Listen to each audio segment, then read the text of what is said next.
Hello everyone! Welcome to my vlog!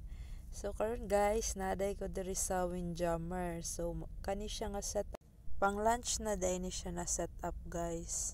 Nina fruits tapos man ni siya ang mga main course, mga vegetables, na fish fingers, and na mga soup guys. Kana siya chicken.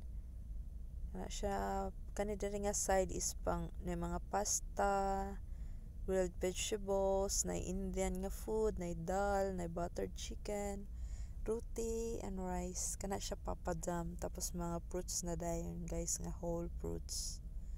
Tapos diri sa other side mao na ni siya ang mga burger section. Everyday guys sa lunch and dinner type burger tapos mga condiments. Tapos mao ni siya na regular, na special burger, na hotdog, sauerkraut and onion, then pasta again, na mga fruits again guys. So daghang fruits diri.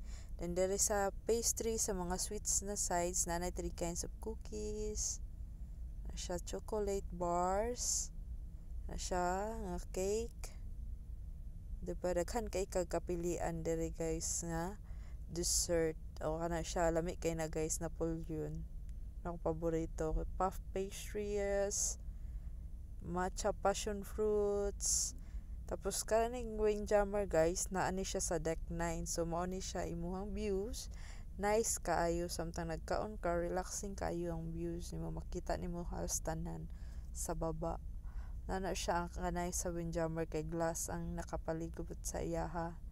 Ana siya kauban ako sa work sa Cherry. Na siya unana ka nice. Di pa naka 360 na siya charming. Tapos wapata na human guys. So dire ni mao ni ang live station. So karon everyday naglain-lain na siya guys. Ayun na stay stir fry karon. Mao na siya mga condiments. Sa mga mamili lang guys unsay gusto niya ipangbutang. Dahil natay mga drinks na siya mini bar. Mo lang to. Salamat sa pagtan-aw.